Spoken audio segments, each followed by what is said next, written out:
जो ये सीरीज चल रही है कॉन्सेप्ट की, आज मैं फिर चीन से जुड़ा हुआ एक कॉन्सेप्ट लेके आया हूँ जिसे आपने सुना होगा मिडिल किंगडम सिंड्रोम।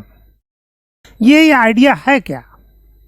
एक्चुअली क्या है कि ये जो चीन की वर्तमान में साउथ चाइना सी में एग्रेसिव पॉलिसी है, यह उसकी वोल्फोरियल डिप्लोमेसी है जो हमने डिस्कस किया है, यह भारत ये दूसरे देशों के प्रति जो उसकी एग्रेसिव आक्रामक नीति है, उसके संदर्भ में मिडिल किंगडम का आइडिया एक बार फिर चर्चा में आ गया है।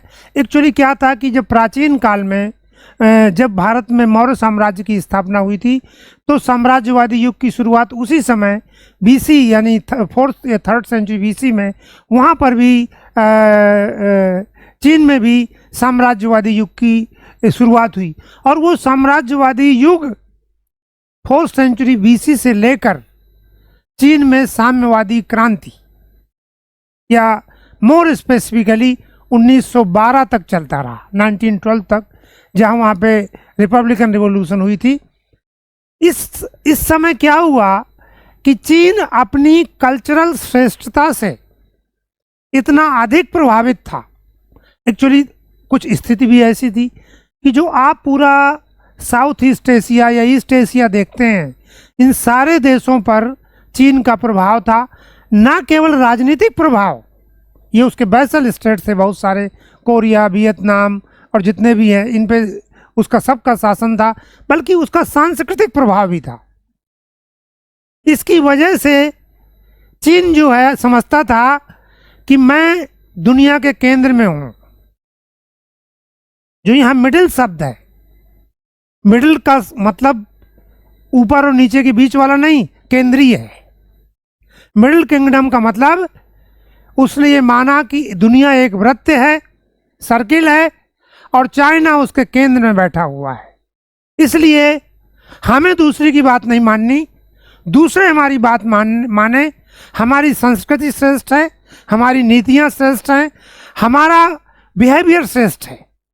और जब वो चीन के जो वर्तमान राष्ट्रपति हैं जी जिनपिंग, वो बार बार करते हैं चाइना ड्रीम।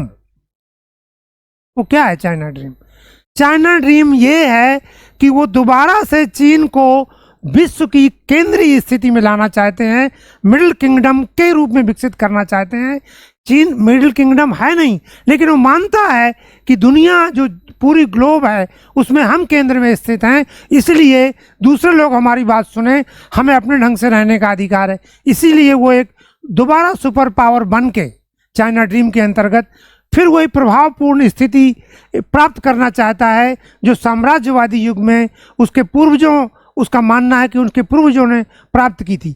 यहाँ पर एक बात और जोड़ने की ज़रूरत है कि चाइना के जो मिडिल किंगडम सिंड्रोम है, उसको जो झटका लगा 19th सेंचुरी में, उसको भी वो याद करते हैं। कैसे झटका लगा? इसको अफीम युद्ध का नाम सुना होगा, ओपियम वॉर्स का। वो 1842 में सबसे पहले ब्रिटेन और चाइना के बीच में हुआ। वो क्या था वार? एक्चुअली ब्रिटेन की कंपनी जो है चीन के में जो है अफीम बेचना चाहती थी क्योंकि बड़ा देश था, लेकिन चीन की सरकार अफीम लेना नहीं चाहती थी, तो ज़बरदस्ती करने के लिए वार हुआ, इसलिए उसको ओपियम वार कहते हैं। ओपियम वार में चीन हार गया।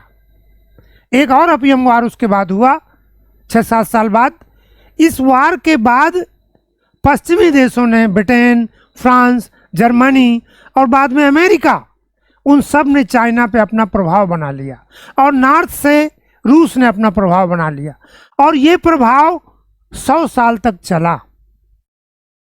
तो ये जो पश्चिम के बाहरी देशों का प्रभाव 100 साल तक चला, यानी चीन की क्रांति होने तक 1949 में, इस पीरियड को बोलते हैं सेंचुरी ऑफ ह्यूमिलिएशन। सो जो मिडिल किंगडम का उसका केंद्रीय स्थिति थी, उसको पहला झटका मिला सेंचुरी ऑफ ह्यूमिलिएशन, जब बाहरी शक्तियों का वहाँ पे प्रभाव था। आज भी वो रूस से अपने पुराने एरिया वापस लेना चाहता है जो फार ईस्ट में है, व्लादिवोस्टोक उसका केंद्र है। तो जो चीन अब क्या चाहता है? चीन ये चाहता है कि मेरी मिडिल किंगडम वाली केंद्रीय स्थिति दोबारा से मुझे मिले और जो चाइना ड्रीम है वो उसको प्राप्त करने का एक साधन है। और इसीलिए उन्होंने 1949 में के 100 साल पूरे हो रहे हैं 2049 में, तो 100 साल पूरे होने पर चीन दुनिया को दुनिया में अपनी केंद्रीय स्थिति स्थापित करना चाहता है और मिडिल किंगडम या चाइना ड्रीम के लक्ष्य को प्राप्त करना चाहता है। ये इसकी केंद्रीय स्थिति को ये टर्म एक्सप्लेन करता है। Thank you.